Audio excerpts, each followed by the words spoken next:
What? That duck with the reindeer hat, he needs to be in the bed. Okay. Me and Lily are gonna make a video to show you guys how to make copper coils like this. This is NiCop tubing, thin wall NiCop tubing. You could probably use this method for soft copper tubing or maybe even steel tubing, potentially. But we had to make some coils for our Jeep Wagoneer diesel project. We're gonna make a video to show you guys how to do it in case anybody else is interested in doing the same thing. And now it's Lily's new favorite toy. You gotta be careful though, babe. These ends are pretty sharp. Yeah. It looks cool though. Doesn't it? Yeah. Shiny. So this is the material that I used. This is called NiCop. It's an alloy of nickel and copper. It's a little bit stiffer than regular soft copper tubing. I'm going to be using this obviously for exhaust gas. It just needs to handle the heat for me, and the whole object is that as the gas passes through it, it kind of cools off before it reaches the next instrument, which I might make a video later on if I'm successful with this control scheme that I'm going to try out. So kind of what happens if you actually this part right here is not too bad. I didn't fill it up with anything, but I tried to bend it around a piece of 2-inch DOM, and it didn't really deform it all that bad. But you can kind of see, like, here's the full diameter. It's fully round, and then as you try to bend it, it'll squash a little bit, which I don't want. And then obviously if you try to bend it too abruptly, this is what it's going to do. So I wanted to avoid all that. So I just straightened a piece, kind of straight, right off the coil, and I'm going to cut it off the coil with my tubing cutters. So this is the length of copper tubing. The coils that I made yesterday were about 4 foot of lineal material. This one is just a shorter piece so that I can kind of demonstrate what I did. And I just used this style of tubing cutter to cut the ends. Well, this is the tubing. Let me see the end. Maybe. This is the tubing.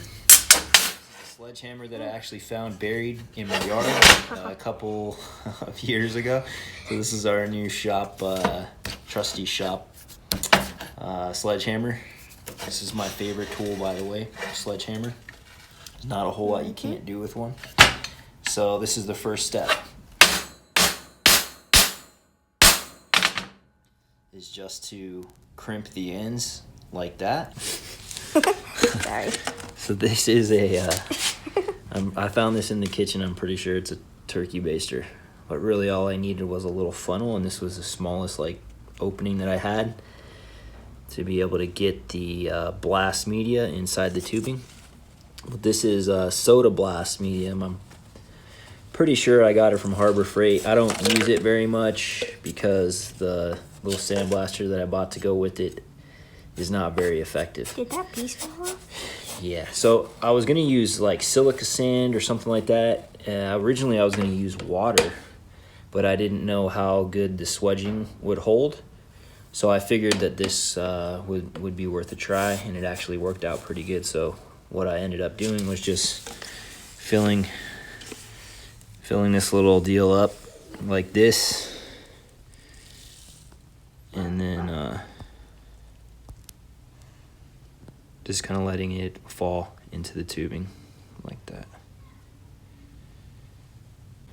Okay, so this one container went in there already, and so I'm just tamping it down like this so that it all kind of compacts in there pretty good.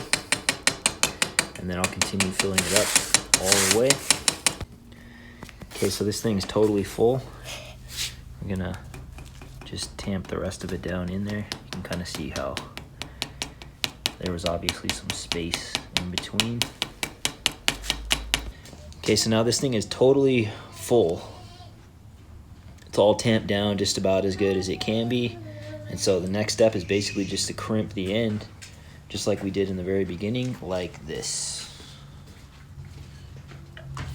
Lucy, get back, baby. Get back.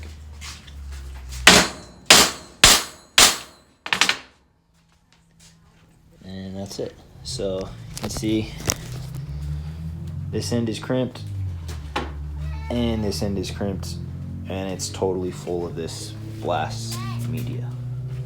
Okay, so over here in my junk pile, I got this piece of 2-inch DOM supporting, quite a bit of weight of steel tubing.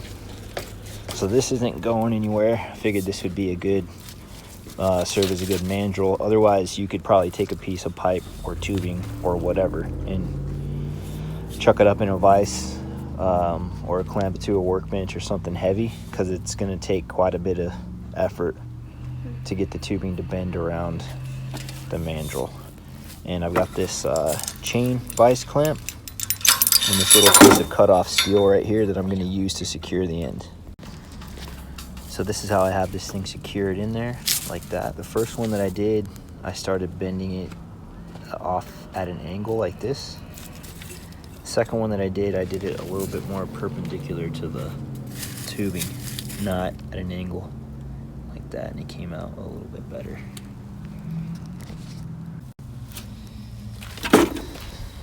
And then you're just gonna start pulling this down just like this. The other pieces were a lot longer, so I had to push them off to the side to clear the ground. This one's shorter.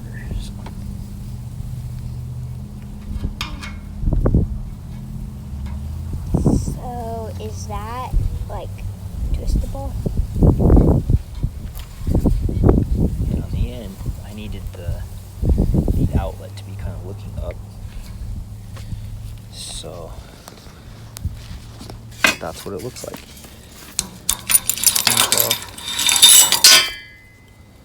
Yay, spring. Came out pretty nice. So what I did on the other one is I put end marks like down here where I thought the tubing would still be round, so that the ferrules would fit over. And then I just like straightened these out like that, so they're looking out a little bit more. And then I use the tubing cutter to cut them off, which we'll do right now. So I pulled the tubing apart a little bit just to get a gap, and then I kind of straightened these ends out just enough to be able to get the tubing cutter on and all the way around. So I'll cut the ends off, and then we'll get the blast media out of there. But if you're gonna bend it or work it at all, probably want to do it before you cut the ends off so that it doesn't deform. So we just cut the ends off. The very first one that I did, it was before I tapped it and tried to get it out like I'm doing right now. I tried to blow it out with compressed air right away, and I think what I did is I like packed it in there more. So I ended up having to soak it in water and vibrate it out, like tap it like this so it would loosen it up, and then I was able to actually blow it out with the air compressor, and it worked pretty good. But the second one, I just did this, and this was only, I don't know, probably 2 lineal foot of material. So it's a lot easier to get the stuff that's in the very center of the coil to wind its way out. But the coils that I made yesterday are about 4 foot of lineal material, and it actually took a little bit of time, at least a couple of minutes, to get all of that out. But I'm not too dissatisfied with the results, and I would definitely do it again. But if you have something else that you want to try to use laying around, like clean silica sand, it's just a theory, but I'm thinking that the smaller the particle size, the better it'll probably hold up on the inside without compressing, because if you have a bunch of airspace in there, air is obviously going to compress a lot more than this stuff. So that's it. That's the finished product. This side right there, it'd probably be kind of hard to get a a ferrule or a compression nut over that end. This one looks quite a bit better. Is that, you mean a final? Yeah, that's it. This is actually what I'm using it for. This is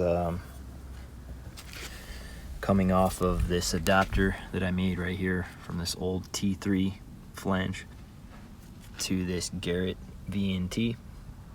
This is going to basically sample pre-turbine exhaust pressure, and then this is going to be post-turbine exhaust pressure. And like I said, I'm just trying to cool the gases down before they get to the next instrument.